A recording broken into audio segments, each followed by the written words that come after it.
कुछ दिनों पहले एक वीडियो काफ़ी वायरल हो रहा था जिसमें एक लड़का फर्जी आईपीएस बनकर घूम रहा था। यह सामने आया कि वह बिहार के लखीसराय में 20 सितंबर को एक शख्स को आईपीएस की वर्दी में पकड़ा गया था। मिथिलेश नाम के इस शख्स ने बताया कि उसने एक शख्स को 2 लाख रुपए दिए, जिसके बाद उसने मिथिलेश को आईपीएस बना दिया था। दरअसल मिथिलेश को आईपीएस बनने का शौक था और वो शौक कुछ दिनों में ही खत्म हो गया था।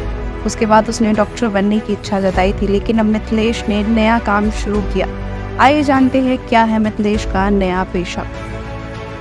आपको बता दें कि मिथिलेश ने इन दिनों में अपना यूट्यूब चैनल स्टार्ट किया है। मिथिलेश के अब तक 10,000 से ज़्यादा सब्सक्राइबर भी हो चुके हैं और इस यूट्यूब चैनल पर मिथिलेश ने एक भोजपुरी गाना लॉन्च किया और यह गाना अभी तक काफ़ी लोगों ने देख भी लिया है।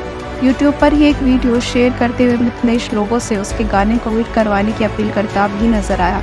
इस गाने में फर्जी आईपीएस बनने की स्टोरी को दिखाया गया है। जब से मिथिलेश को पुलिस ने पकड़ा तब से पुलिस की जांच जारी है। हाल ही में एक जांच में सामने आया कि मिथिलेश ने किसी को भी 2 लाख रुपए नहीं दिए थे। उसने खुद की ही वर्दी सिलवाई थी और सिर्फ गुमराह करने के लिए झूठी कहानी बना रहा था। को फर्जी आईपीएस का एक मामला सामने आया था। आज 1 अक्टूबर है। पुलिस ने क्या कार्रवाई की है और क्या रिजल्ट है? देखिए 20 सितंबर को हम लोगों ने उस संबंध में एक एफआईआर दर्ज की थी। एफआईआर दर्ज करने के बाद जो विधि सम्मत प्रक्रिया है उसके तहत अनुसंधान प्रारंभ किया गया था।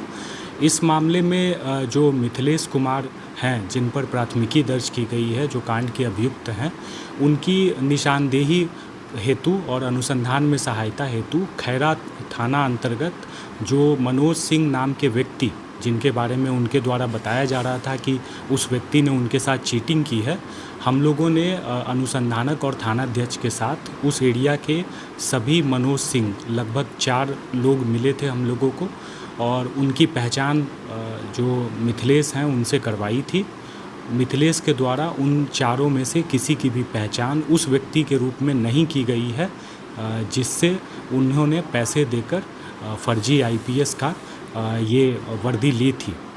साथ ही साथ इस मामले में अग्रेतर अनुसंधान में यह बात पता चली है कि जिस दिन मिथिलेश द्वारा एलिजिडली पैसे का ट्रांजैक्शन की बात बताई जा रही है, उस दिन मिथिलेश का लोकेशन खैरा न होकर लखीसराय है।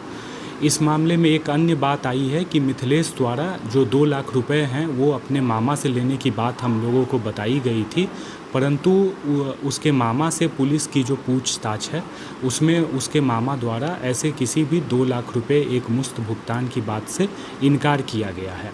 मिथिलेश द्वारा पूछताछ के क्रम में 2 नंबर दिए गए थे और बताया गया था कि वे दोनों नंबर मनोज सिंह के हैं। पुलिस द्वारा उन दोनों नंबरों के सत्यापन में वे दोनों नंबर इनएक्टिव पाए गए हैं। इस प्रकार अब तक के जो अनुसंधान हैं उसमें ऐसे किसी भी व्यक्ति मनोज सिंह के संबंध में किसी भी तरीके का कोई पुलिस को लाभदायक सूत्र नहीं मिल पाया है। तो मतलब कि झूठ बोल रहा है कि काल्पनिक बातें कर रहा है, और आगे क्या कार्रवाई की जाएगी? देखिए पुलिस को जो अनुसंधान में जो वैज्ञानिक दृष्टिकोण से साबित करने के लायक जो साक्ष्य होने चाहिए वो अब तक उपलब्ध नहीं हुए हैं। इस परिस्थिति में हम लोग यह मान रहे हैं कि इस घटना में जो बातें मिथिलेश के द्वारा बताई जा रही हैं वो तथ्य से परे हैं। अनुसंधान में हम लोग अग्रेतर जो विधि की अन्य धाराएं हैं उसके तहत कार्रवाई करेंगे। तो क्या पुलिस मिथिलेश को अरेस्ट करेगी, गिरफ्तार करेगी? देखिए मिथिलेश को जो धारा 35(3) है भारतीय नागरिक सुरक्षा संहिता, उसके तहत उसे कार्रवाई करते हुए बंद पत्र पर मुक्त किया गया है। और यदि कांड के अनुसंधान में अग्रेतर आवश्यकता होगी, यदि धारा 35(3) की शर्तों के अधीन यदि उसके द्वारा किसी नियम का उल्लंघन किया जाएगा तो पुलिस द्वारा उनकी गिरफ्तारी भी की जा सकती है। तो क्या माना जाए सर कि अगर पुलिस उसको गिरफ्तार 20 सितंबर को नहीं करती तो कुछ लोगों से ठगी करने के इरादे से, मकसद से इस वर्दी का उपयोग कर रहा है? देखिए अभी तक के जो अनुसंधान में जो मिथिलेश के द्वारा जो बातें बताई गई थी वे तथ्य से परे पाई गई हैं, और आप जो चीज़ पूछ रहे हैं वो कल्पना के दायरे में है कि आगे क्या होता।